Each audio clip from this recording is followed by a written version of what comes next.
Olá pessoal, vamos ver aqui o caso do conceito 2 da habilidade 1, onde se pergunta o que você sabe sobre razão de dois números.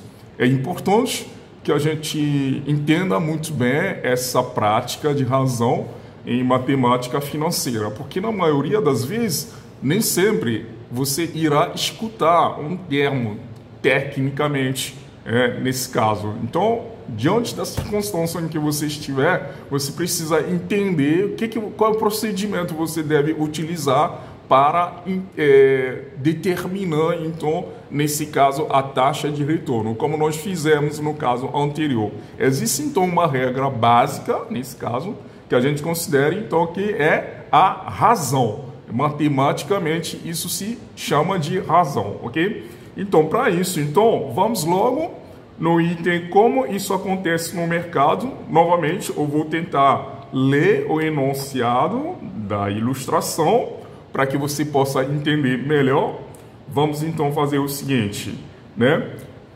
Considere que João trabalha sempre de automóvel, pois ele é um vendedor representante de uma indústria farmacêutica na cidade do Rio de Janeiro e atende os clientes da Zona Oeste e da Baixada Fluminense, ok?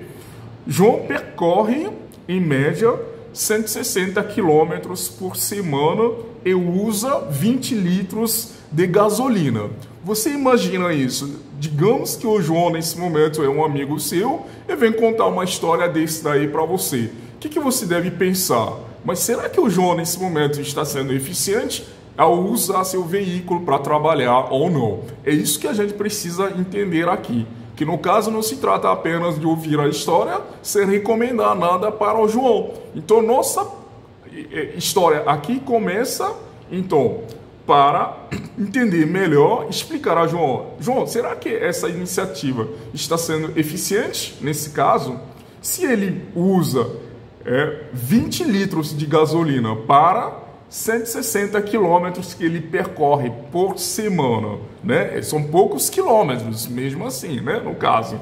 Mas aí, então, o que a gente precisa entender aqui é saber qual é a autonomia do carro de João. Se o carro dele está consumindo muito gasolina ou não. Isso a gente precisa saber. Então, nossa análise que nós estamos fazendo aqui é uma análise financeira, nesse caso. Primeiro, que se baseia no desempenho do carro dele, e segundo, naquilo que ele consome com gasolina. E nós precisamos saber qual é o preço dessa gasolina nesse momento, ok? Na época em que a gente montou esse material, a gasolina estava a R$ 4,95, ok? Então, primeiro vamos entender como está sendo o desempenho do carro de João nesse momento. Nesse caso, se ele usa 20 litros para 160 quilômetros percorridos, o que a gente precisa entender é que, nesse caso, a autonomia do carro dele, como todo mundo fala, na maioria das vezes, quando você for comprar um carro, você tem que pensar no desempenho do carro, em termos de consumo de gasolina, tá certo? Então, você precisa, nesse caso, então, ver a distância percorrida dividido pelo total de litro consumido, nesse caso. Então, no caso do João aqui, a gente considera que são 160 dividido por 20, o que daria 8 km por litro. 8 km por litro.